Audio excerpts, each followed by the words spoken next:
Magandang buhay mga kasukisari! Tara, samahan niyo ako mag-unboxing ng aking deliveries galing kay Grocery. Dahil today is the day na officially open na ang aking mini sari-sari store.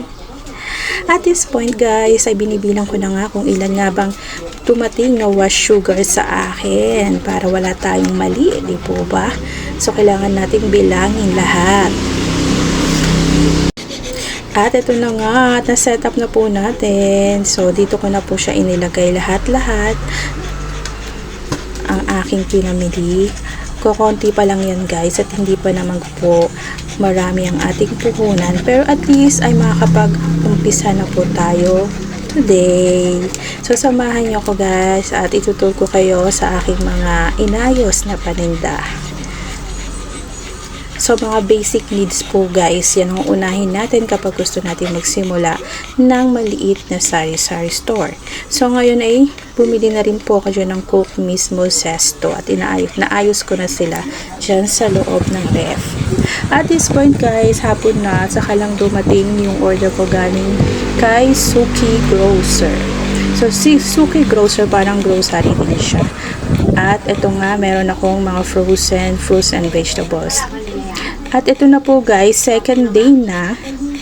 So ito si aking husband ay nag-prepare na siya para mag-welding. Yes, i-welding niya po kasi sabi ko sa kanya ay butasan niya yung tindahan. Kasi nakita niyo po yung kanina na wala pong butas yan. So sabi ko sa kanya ay gawan po niya ng butas para nang sa ganon hindi na po ako need mag-open ng door sa tuwing may bumibili dahil abutan na lang kami dyan sa may pintana, o diba? Para safe din po tayo lalo kung gabi na. So, mas maganda po talaga na may butas na lang po dyan sa ating tindahan. Abot-abutan na lang po.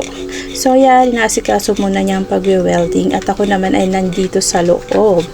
At medyo magulo nga yung aming bahay dyan dahil tinanggal ko muna pansamantala yung mga nakasabit-sabit dyan sa tindahan para hindi maapektuhan ng pag-welding. So, ito na nga guys, ay na-set up ko na siyang muli at ipapakita ko na sa inyo yung ginawa ni husband.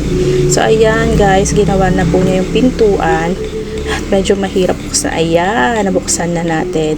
So, maganda dyan guys kasi meron siyang lock. So, pagkatapos pagbigyan yung bumibili, ilalak nyo para secure din ang inyong paninda na hindi kayo madulukutan. At sa gabi, pwede nyo pa siyang i-double lock. So, pwede nyo pang lagyan ng padlock yan pagdating ng gabi. At talagang secure na po yung ating tindahan. So, yan. I'm very, very happy. At okay na po ang lahat. At na-set up ko na nga po. Meron tayong mga gulay dyan. Pandagdag din po sa ating paninda. At yan ang aking mga meron tayong kape, gatas, mga Milo, asukal, mantika, at ating mga kasabunan. Kukunti pa lang yan guys, pero natutuwa na rin ako kasi at least nakakapag-start na po tayo, di po ba? At ito nga yung konting frozen na pamili ko at nagdagdag na rin po ako dyan ng iba pang mga vegetables. Magandang morning mga kumarites. Ito, early bird tayo. As you can see, nakabukas na tayo ng tindahan natin. At start tayo ng bagong araw. Tara, samahan niyo ko.